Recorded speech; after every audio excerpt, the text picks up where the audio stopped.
Hey guys, what's going on? It's me, Jay. Back with the second half of the Kevin Nash video. Got cut off briefly, but yeah, he's in WCW, and he basically says the messed up thing. Look at the adjective play. Obviously, it's not an adjective; it's a verb. But they issued a challenge. The two of them, the outsiders, they're now called. They start showing up every week, sitting in the audience, doing all kinds of different stuff, different antics, showing up with bats, facing off against the Steiners, the Harlem Heat, all the Bay faces, all the heels of WCW are all coming out to combat this invading force. And the way it's built up is great.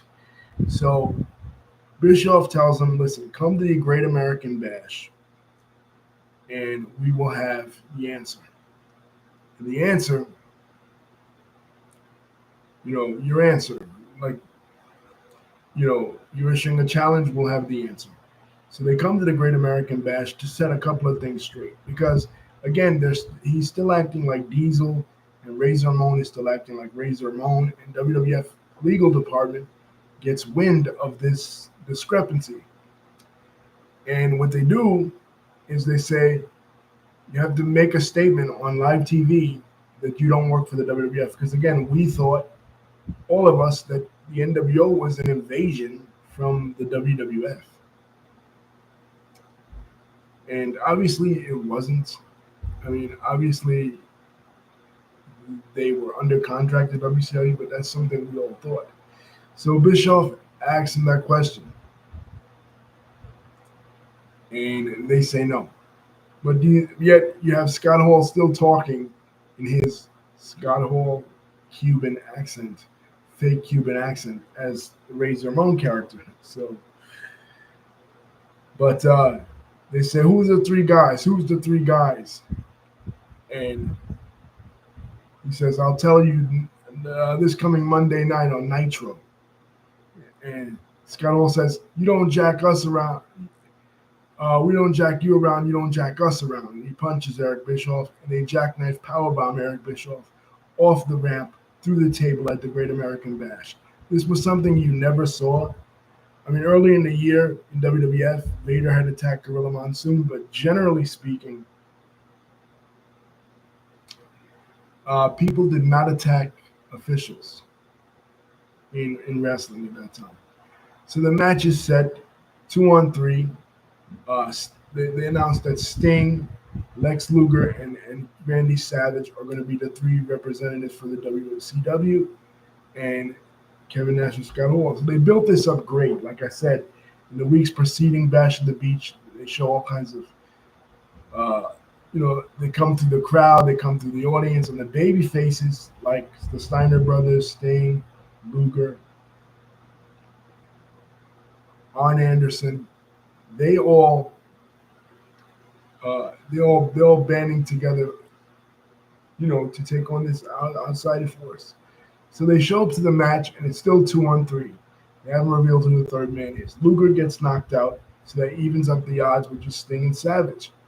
Finally, Savage is laid out. Hulk Hogan comes out. We all know, famous, whose side is he on, that Bobby Heenan says, and Schiavone and Dusty Rhodes, they lose their mind, thinking Hogan's going to save the day for WCW. And it's a 2-on-3. It is a 2-on-3, but Hogan joins the NWO. And Hogan declares that, this is the New World Order, the New World Organization, and this is the beginning of the NWO, the birth of the NWO. Now, after the NWO is formed, the next pay-per-view, August of 1996, you have Kevin Nash and Scott Hall take on Sting and Lex Luger. And they beat Sting and Lex Luger with interference from Nick Patrick, because Nick Patrick is about to be a member of the NWO as well. But for Kevin and Scott, they pretty much laid low until October of that year, when they captured the WCW Tag Team Championships from Harlem Heat with help from Harlem Heat's manager, Colonel Rob Parker. They grabbed Colonel Parker's cane, and supposedly Michael Jackson's parents were in attendance this night. They always tell this story of when Scott Hall spit on Stevie Ray and Scott was scared of Stevie Ray. So they start to have feuds, but the next team they start to have feuds with is the Nasty Boys, as well as the Faces of Fear. They win the tag team championships in in October of 1996. The NWO is hotter than ever, and like I said, their first title defense was a three-way title defense with against the Nasty Boys and the Faces of Fear, Ming and Barbarian. But there's an altercation where Jerry Sags, uh, there's like a rumble between various teams because the Nasty Boys tried to join the NWO. They had the NWO shirts. There was something wrong with their contracts, and Hulk Hogan and the NWO beat them up. So they don't get to join the NWO. So now they're feuding with the Outsiders. At first, they were sympathetic towards the NWO. It looked like they were going to join the NWO, but no, they don't. So there's a skirmish between the three teams going into their World War III match, where Scott Hall allegedly hits Jerry Sags with a chair and gives him a concussion. Now there is tension already between the wrestlers already in WCW and the Outsiders because many people perceive the Outsiders as thinking they're better than these other wrestlers because they're getting paid more money. They're getting paid Sting money. Their salaries on the level with Sting. And they have a favor nations clause, which means that if they bring in somebody for more than they make, they have to up their salary. So later on, they will bring in celebrities like Dennis Rodman, Karl Malone, Jay Leno in WCW. So that was a pay increase for Kevin Nash and Scott Hall, both. So Jerry Sags getting a little bit jealous. So finally, they're having another skirmish on another Nitro, and Jerry Sags starts hitting Scott Hall with real punches, right? Scott Hall's out there working, doing a wrestling angle, and he hits him with real fucking punches. And Kevin Nash is not having it. He's like, fuck this. He goes in there with Sting's bat, almost to beat the living shit out of Jerry Sags. He busts down the door. He would later do this in 97 with Piper. But there was an altercation there. And just like with Mabel, Bischoff, just like Vince said with Mabel, Bischoff is out to fire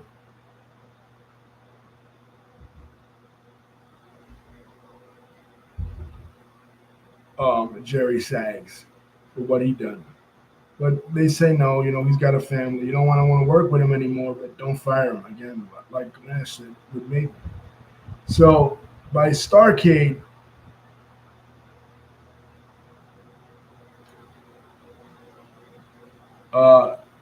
they're pretty much cemented. They're having these feuds. And then the NWO pay-per-view happens, January of 1997. Now, Kevin Nash is going, and here they wrestle the Steiner brothers. Kevin Nash is going on record as saying that, and the Steiner brothers win with interference from Randy Anderson, who takes over for Nick Patrick, who's incapacitated. The WCW wrestlers invaded the NWO's pay-per-view. But Kevin Nash is going on record as saying that this was a horrible pay-per-view. This was not a good pay-per-view. We didn't like the location, which was Cedar Rapids, Iowa. We didn't like the concept, but they went along with it because, they were paying them big money. Now, before this, in 96, there was, like I said, trademark disputes with them in the WWE. So what WWE wanted to do was create a fake Diesel and a fake Razor Ramon. And that's what they do. Big Titan, a.k.a. Rick Bogner, he's the fake Razor Ramon. And Glenn Jacobs, who was previously worked in WWF as Isaac Yankem, Jerry Lawler's dentist, is now the fake Diesel. And they were introduced by the new head of talent relations, Jim Ross, in WWF. But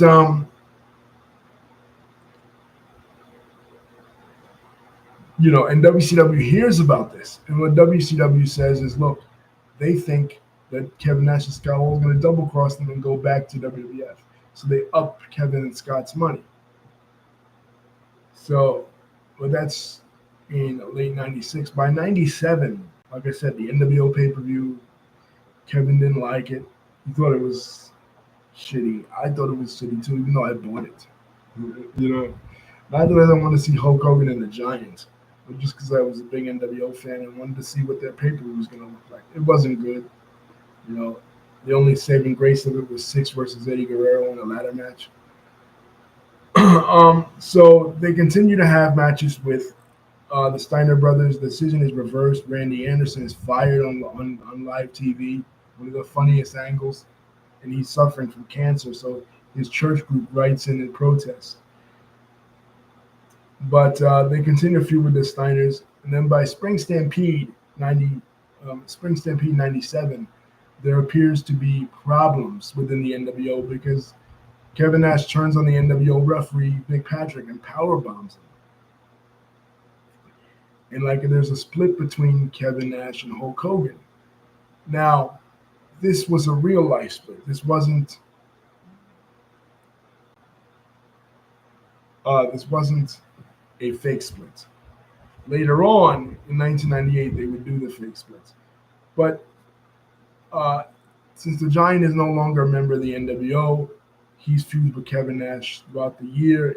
The powerbomb even gets banned by J.J. Dillon, but Kevin Nash does it anyway.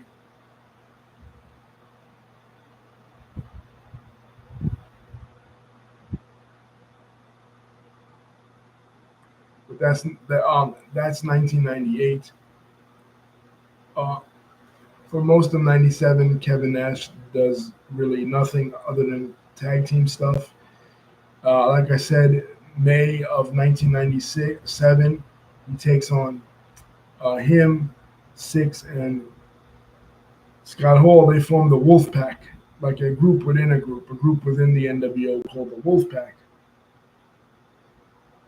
where they're best friends. 123 Kid is now in WCW. He's named Six. He teams with Kevin Nash and Scott Hall to take on Piper, Kevin Green, and Ric Flair. Ric Flair.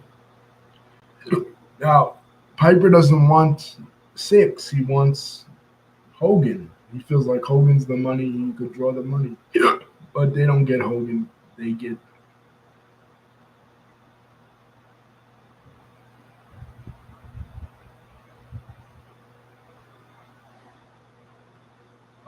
Six.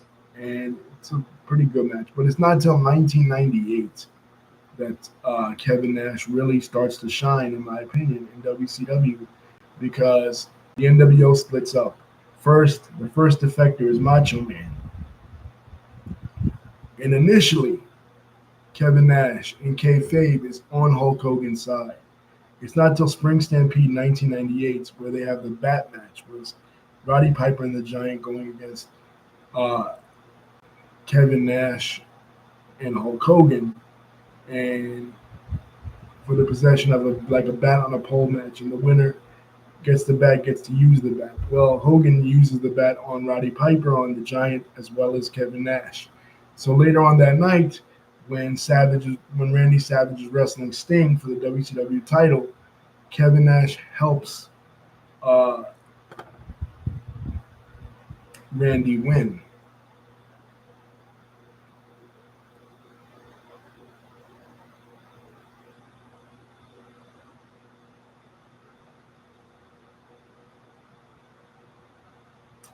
And on May 4th, 1998, they debut their new colors. They're now the Wolfpack NWO. They've taken that name, the Wolfpack. Six is now gone from WCW, fired by Eric Bischoff, and is about to make his return to the WWF.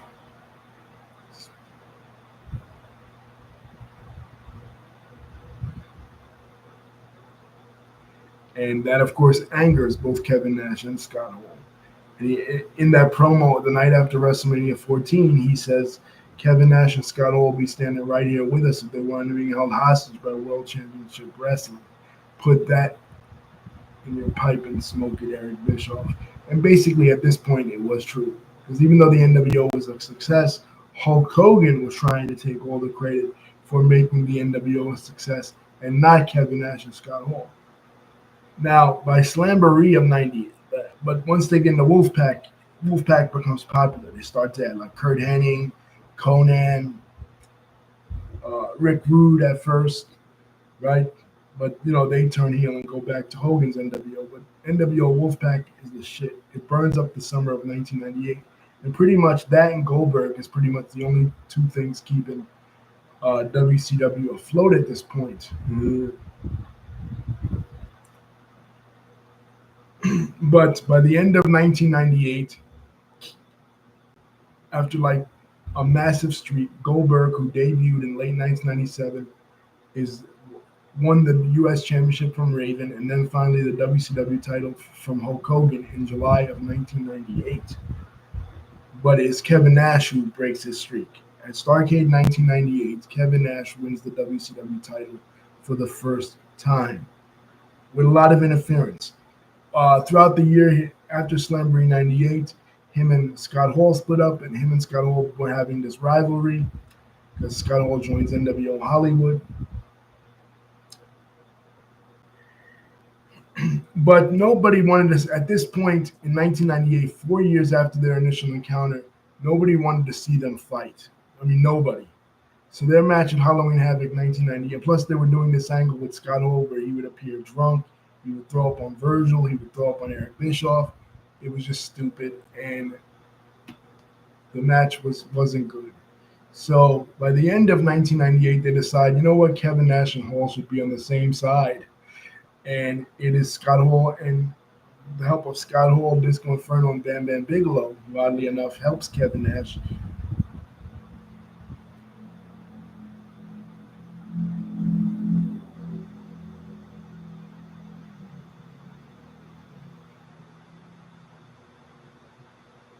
Win the title.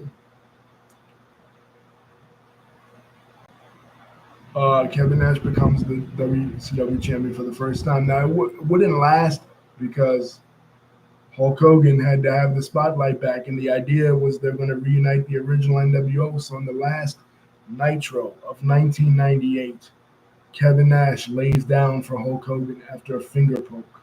We went over this in the 1998 year in review, so not much to go over here.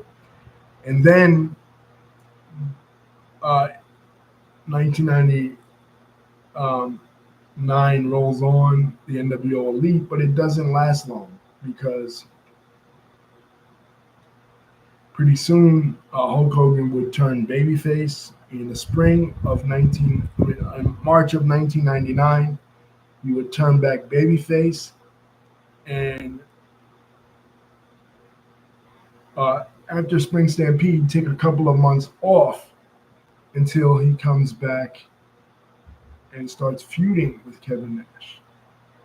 Now, there's no more NWO in the middle of 1999, but August of 1999, Hulk Hogan re-debuts as the Red and Yellow character. It's a match: Kevin Nash, Rick Steiner, and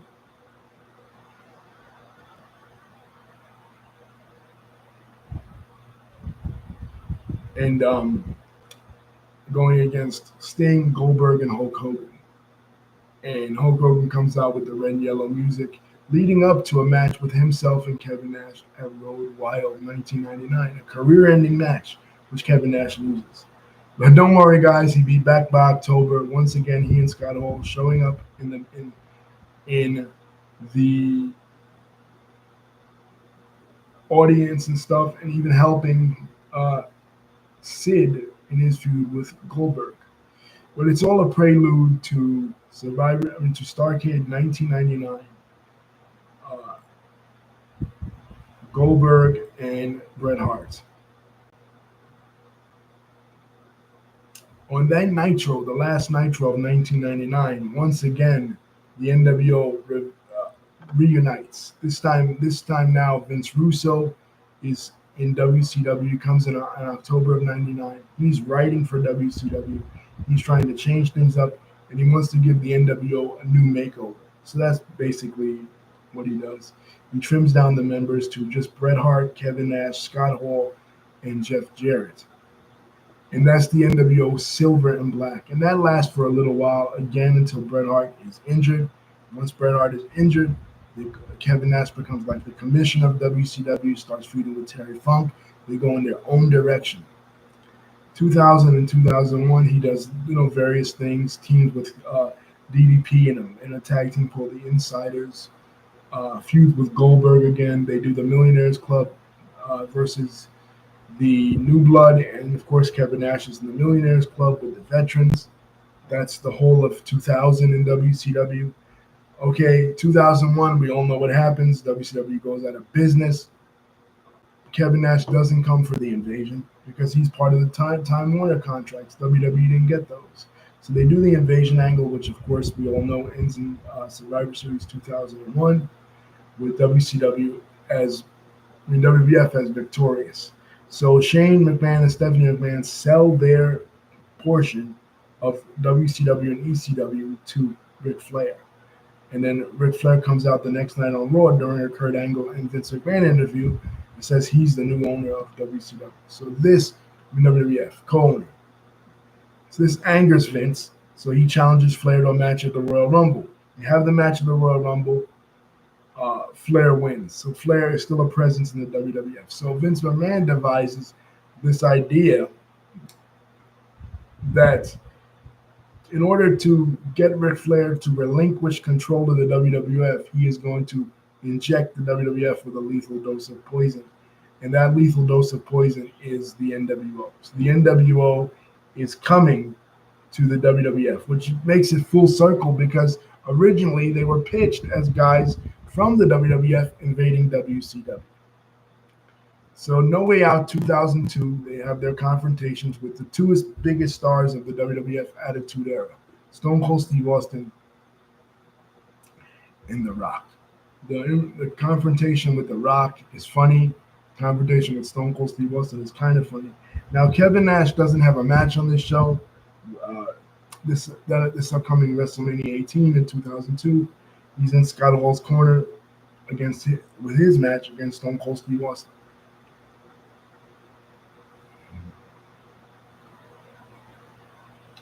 I think he should have had a match. But this iteration of the NWO doesn't last too long because of the reaction the fans had towards Hulk Hogan coming back to the WWF. Hulk Hogan turns babyface again on them, but this time he goes directly to war with the NWO. Last time he didn't because by the time he turned babyface in '99 again, the NWO no longer existed, but this time he goes face to face with the NWO. X-Pac joins the NWO and WWF. So now it's like a three-man crew. So there's this famous segment with The Rock, Kane, and Hulk Hogan, where Kane is basically paying tribute to both Hulk Hogan and The Rock. And they have a six-man tag, those three against the NWO. So they do the brand split. And for a while, the NWO's on Raw, which is the brand controlled by Ric Flair. Like they decide, Ric Flair and Vince McMahon can't get along, so Vince owns one brand. Vince runs one brand, SmackDown, which he gets Hulk Hogan, and Raw is controlled by Ric Flair.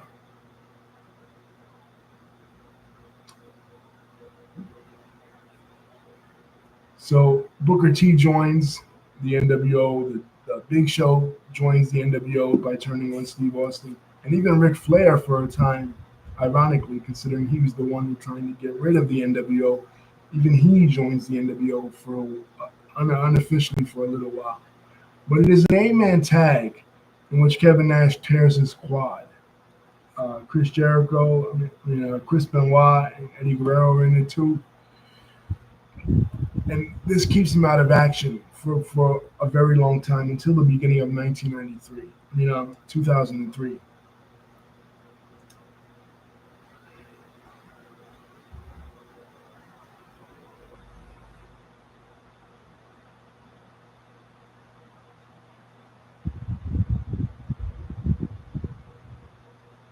In which he comes back and has a feud with Triple H.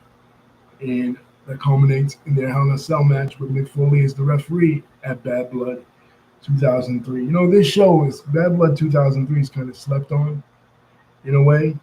It had Ric Flair versus Shawn Michaels. It had the redneck triathlon between Stone Cold and Eric Bischoff. It was pretty cool. But this match was not cool.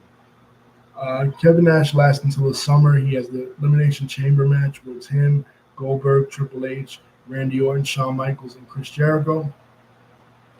He was doing the Punisher at that time, so he cut his hair. Um, and that's pretty much it for him in the WWE in 2003 in his feud with uh, Triple H. He goes to TNA. He does some cool things in TNA, paparazzi production, a whole bunch of stuff. Once he leaves WWE, he doesn't actually return to WWE until 2011 at the Royal Rumble. The Royal Rumble 2011, which was like an extra big Royal Rumble, Diesel shows up. Diesel. So he's back for the first time as Diesel since 1996.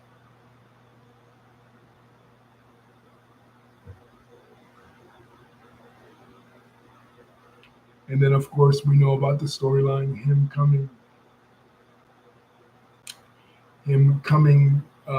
Triple H texting him and him coming in to cost CM Punk the championship against Alberto Del Rio at SummerSlam. Now, I don't know where that was leading or whatever, Kevin Nash's involvement with WWE in 2011, but it really went nowhere. He just powerbombed CM Punk and that was it, putting it into the Summer of Punk.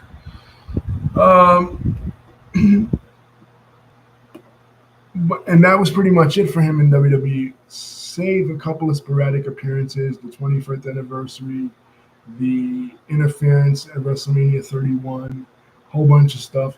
But he's really never done anything really permanent with them, even though he probably could, because Shawn Michaels is there, Triple H is, in charge of the company. Shawn Michaels is in charge of NXT. And he finally goes into the Hall of Fame.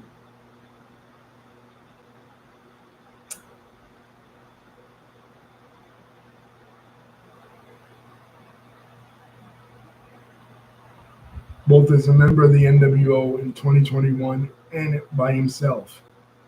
He is a two-time Hall of Famer. So the man is a legend in the sport of professional wrestling, a multi-time world champion, one of the coolest dudes you could ever want to talk to. His podcast is pretty, I don't like when he gets into the politics stuff, but his take on wrestling is tremendous. So happy birthday to Kevin Nash, and happy birthday to the NWO, man.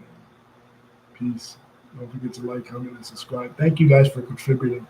And by the way, if you think a video is terrible, you have the right to voice your opinion. I don't discourage that. Fine. You think it's terrible, don't watch it. Okay? You think it's pathetic that I have 3 people watching me. Okay? I don't care if it's 3 people. I don't care if it's 1. I don't care if it's not. I'm going to continue to do the videos that I want to do, the videos things that I want to talk about, topics that I want to talk about. Peace. Love you guys.